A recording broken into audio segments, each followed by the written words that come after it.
I think the reason this organ is so famous is probably because it has an unbroken history going back to the beginning of the cathedral, which is unique really in cathedral terms because it didn't have to go through the ravages of the Commonwealth. And also because in 1872, when the organ builder, Father Henry Willis, came here to rebuild the organ, he was employing brand new technologies at that time, which made this really a great forerunner of most other cathedral organs. And what he did was that he devised a method of transmitting the contact of the keys here at the console to the pipes that was new and unique and meant that you didn't have to have the keyboards near to the pipes. So what he did was he chopped the organ in half. He put half of it on this side and half of it on the other side. And that was the first time that had ever been done. And it was simply because he had the technological means to do that. And so it was very famous from that point of view. So what looked like two very pretty cases to us now actually used to be one case located on a screen. The great thing about an organ like this is the sheer variety of sound that you have. It really is like an orchestra in every sense of the word. I mean, it even tries to imitate certain orchestral sounds. This, for instance, is the imitation of an orchestral clarinet.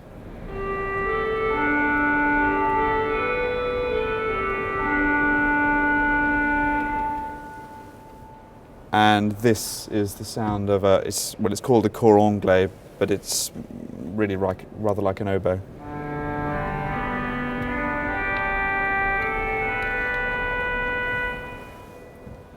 There's a French horn.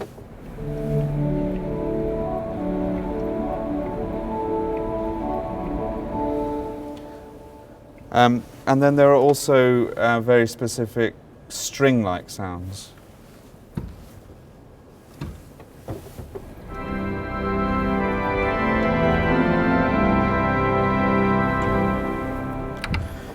The sort of basic organ tone is called a diapason. And on this organ there's a very famous diapason because it dates back to the very beginning of the cathedral, to the organ by Bernard Smith.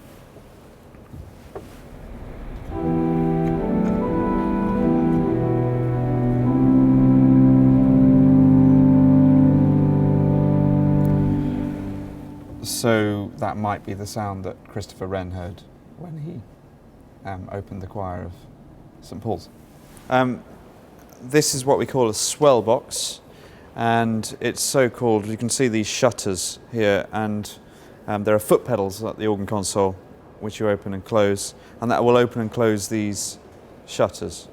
And obviously when they're closed, it's enclosing the sound, and so it's making it softer to the listener.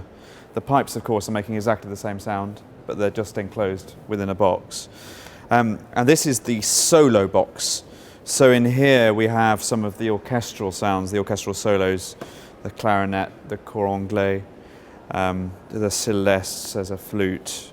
And that's here. This is the section of the organ which is furthest east. You can see it's against this pillar here. And then here we have some of the pedal sounds. The pedals, that's the bits that are played by the feet. Pedal sounds are divided between here and also up in the dome. And so here we have a 16-foot sound here. This is the 32-foot. And although it looks the same size as the other ones, as you get further down, it's doubled back on itself several times. So there is 32-foot amount of pipe, but going round corners and then up. This is a huge stop called the open metal. You can see just how vast it is. This is the lowest note, bottom C. These pipes with little wooden stoppers in the top, that's the pedal board on. That's the softest sound. It's the one we use most often. And then over here you can see several hooded pipes. And that's the pedal posaune. It's an 8-foot stop. I'm now standing on the largest pipe in the organ. This is called a double open wood, and it stretches from about 1 metre from where I'm standing that way right to the window at the back. And you could almost live inside it. It's that big. Because there's a bit more space up in the dome, this is where we find much of the bulkier, larger pedal stuff. So there's double wood, as I've said. Up here,